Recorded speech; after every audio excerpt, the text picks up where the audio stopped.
कक्षा चौथी विषय परिसर अभ्यास प्राणियों का जीवन क्रम। बच्चों, आप अपने परिसर में अनेक छोटे बड़े प्राणी देखते हैं। कुत्ते, बिल्ली, मुर्गी, ये प्राणी आपके आसपास होते हैं। इनके बच्चों को भी आप देखते हैं। मुर्गी के अंडे और उनसे निकलने वाले बच्चे भी आपने देखा होगा। अर्थात इन प्राणियों का भी विशिष्ट जीवन क्रम होता है। मुर्गी के अंडे, उससे बाहर आने वाले उसके बच्चे, फिर उन चूजों में होने वाली वृद्धि, यह हुआ मुर्गी का जीवन क्रम। अलग अलग प्राणियों का जीवन क्रम अलग अलग होता है। इस पाठ में हम इसी बात पर विचार करेंगे। अब आप देखिए कुत्ते और उनके बच्चे, क्या आपको कोई समानता दिखाई देती है? जी हाँ, बिल्कुल, कुत्ता और उसके बच्चे में समानता है। दोनों देखने में एक जैसे दिखते हैं। बच्चे छोटे हैं तो भी उनका रंग रूप अपनी माँ की तरह ही है। उसी तरह से इस बिल्ली के बच्चे का भी है। बच्चों, आपने बकरी और उसके बच्चे को देखा होगा। बकरी के मेमने और बकरी की शारीरिक रचना में अधिक अंतर नहीं होता। उसी प्रकार बिल्ली के बच्चों और बिल्ली में भी अधिक अंतर नहीं होता। ये बच्चे माँ की पेट में ही बड़े होते हैं। कुछ निश्चित महीने या समय पूर्ण करने के बाद ये बच्चे माँ के पेट से जन्म लेते हैं। ये प्राणी अंडे नहीं देते। उनके बच्चे उनके पेट से ही बाहर आते हैं। इसी प्रकार कुछ प्राणियों का जन्म अंडों से तो कुछ प्राणियों का जन्म माँ के पेट से होता है, तो कुछ छोटे मोटे कीड़ों का रूपांतरण द्वारा जन्म होता है। तो आइए हम देख लेते हैं कुछ अंडे देने वाले प्राणी, जैसे मेढक, सांप, मकड़ी, मछली, छिपकली और कौवा। उदाहरण के तौर पर आइए हम देख लेते हैं मुर्गी के चूज़ों का अंडों में से जन्म। चींटियाँ, तितलियाँ, मछलियाँ, मेढक, सांप, ये सभी प्राणी अंडे देते हैं। इन प्राणियों के अंडे यहाँ वहाँ दिखाई नहीं देते। कुछ अत्यंत छोटे प्राणियों के अंडे भी बहुत छोटे होते हैं। वे हमें आसानी से दिखाई नहीं देते, अतः हमारे ध्यान में नहीं आता कि ये प्राणी अंडे देते हैं। परंतु मुर्गी अंडे देती है, इसकी हमें निश्चित जानकारी होती है। मुर्गी के अंडे इतने बड़े होते हैं कि ये हमें आसानी से दिखाई देते हैं। मुर्गी अंडे देती है। अंडों के अंदर उसके चूज़ों की वृद्धि होने के लिए हल्की गर्मी की आवश्यकता होती है। उसके लिए अंडे देने के बाद मुर्गी अंडों पर बैठी रहती है और अंडों को सेती है। अंडों के अंदर स्थित चूजे धीरे धीरे बढ़ने लगते हैं। वृद्धि पूर्ण होने पर चूजे अंडे के आवरण को तोड़कर बाहर निकलते हैं। चूजों के कुछ बड़े होने तक मुर्गी इन चूजों का ध्यान रखती है। आइए नया शब्द सीख लेते हैं, अंडे सेना अर्थात क्या?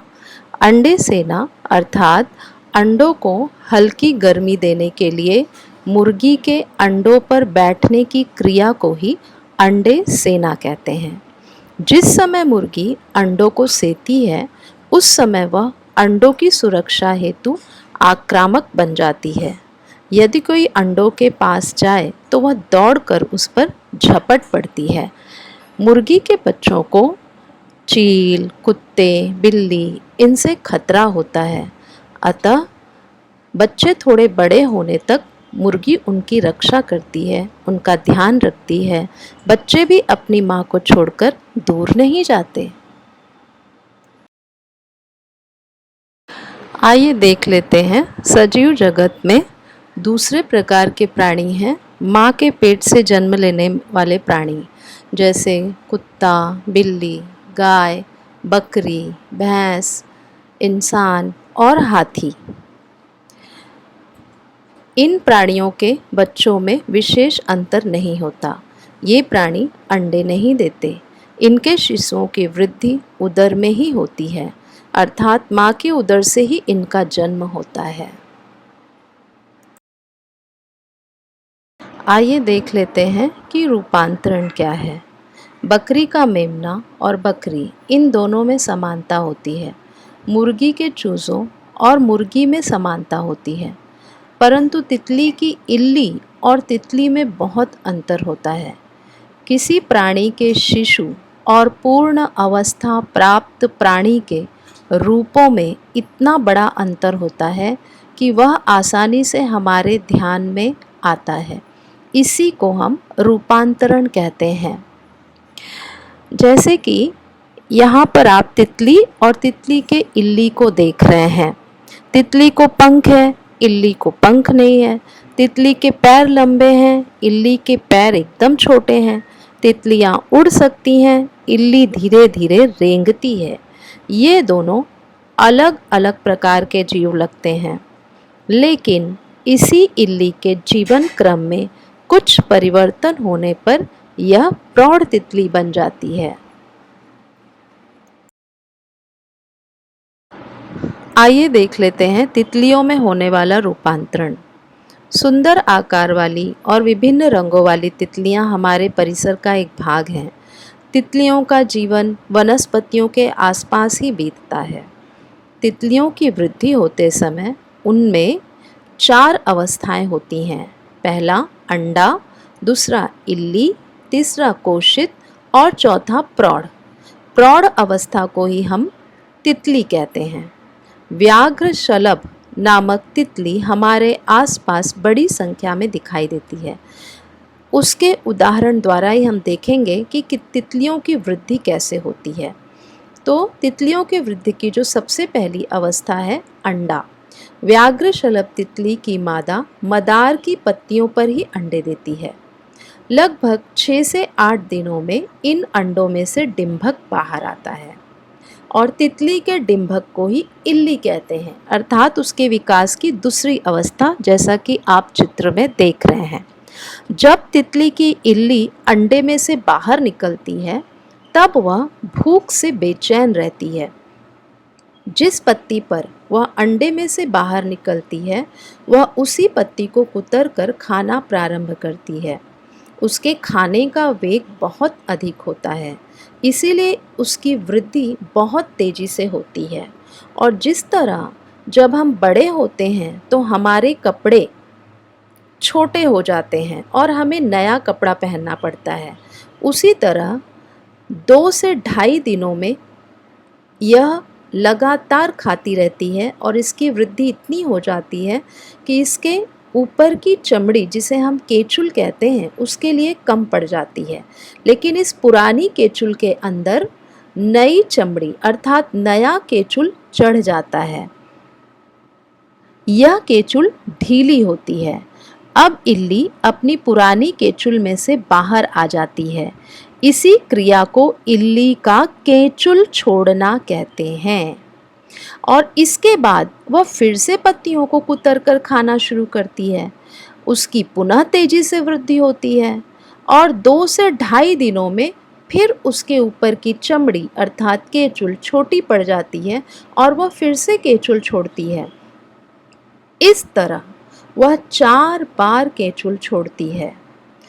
व्याघ्र शलभ तितली इल्ली की अवस्था में 10 से 12 दिनों तक रहती है। 5वीं बार पूर्णतः बढ़ी हुई इल्ली अपने निचले ओठों में से एक प्रकार का रेशम जैसा लंबा और लचीला धागा बाहर निकालती है और वह उसी धागे को अपने चारों ओर लपेटते लपेटते एक छोटा सा आवरण तैयार कर लेती है। इसी को कोशित या कोश कहते हैं, जैसा कि आप चित्र नंबर 3 देख रहे हैं। कोशित वृद्धि की इसी अवस्था को कोशावस्था कहते हैं।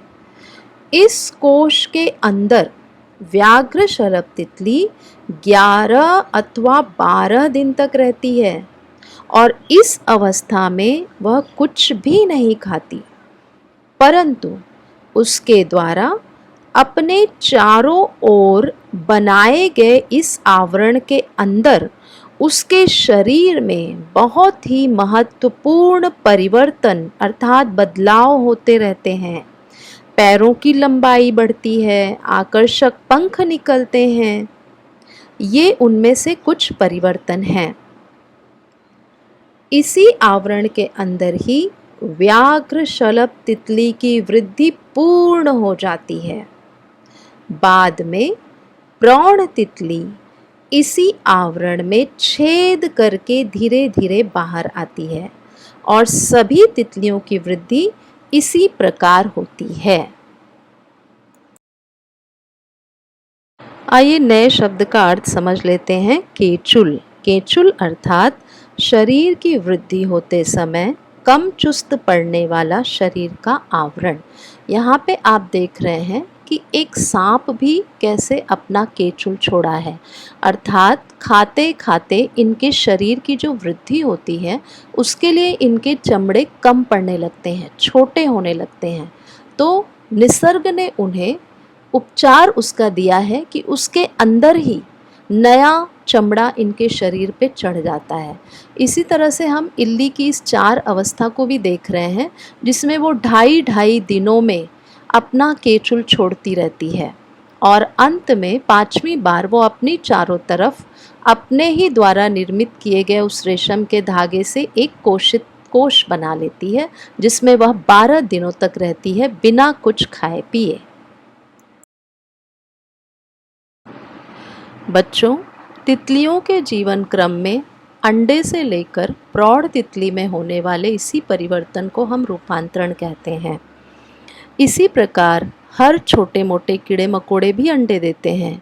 ये इतने छोटे होते हैं कि हमें दिखाई नहीं देते।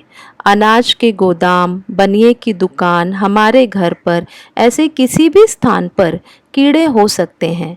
कीड़ों की मादा इन अनाजों में अंडे देती है, तो भी ये हमें दिखाई नहीं दे सकते क्योंकि ये अत्यंत छोटे होते हैं।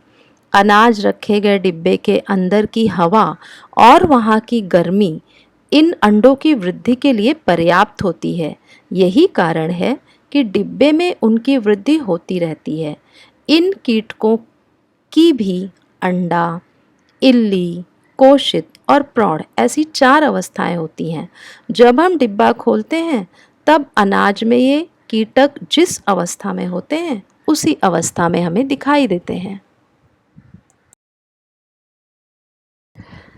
बच्चों, क्या आप जानते हो, प्रायः यह निर्धारित होता है कि तितली की मादा किस वनस्पति की पत्तियों पर अंडे देने वाली है। विभिन्न प्रकार की तितलियों के अंडों में से इल्ली के बाहर आने का समय कम अधिक होता है। इल्लियों में बहुत विविधता होती है। विभिन्न प्रकार की इल्लियों के रंग अलग अलग होते हैं। उनका शरीर लंबोतरा होता है। कुछ ऐसी इल्लियाँ भी होती हैं जिनके शरीर पर रोए जैसे तंतु होते हैं। आइए देख लेते हैं हमने क्या सीखा। मुर्गी के चूज़ों की वृद्धि होने के लिए मुर्गी अंडे सेती है। पूर्ण वृद्धि प्राप्त चूज़े आवरण को तोड़कर बाहर निकल आते हैं। तितलियों की वृद्धि की 4 अवस्थाएं होती हैं: अंडा, इल्ली, कोशित और प्रौढ़ तितली। व्याघ्रशलभ तितली मदार के पेड़ की पत्तियों पर अंडे देती है। अंडे में से इल्ली बाहर निकलती है। इल्ली की पूर्ण वृद्धि हो जाने पर वह अपने चारों ओर एक आवरण तैयार करती है जिसे कोश कहते हैं। पूर्ण वृद्धि हो जाने पर तितली कोश में से बाहर आ जाती है और इस समय उसके 6 लंबे पैर और आकर्षक पंख होते हैं।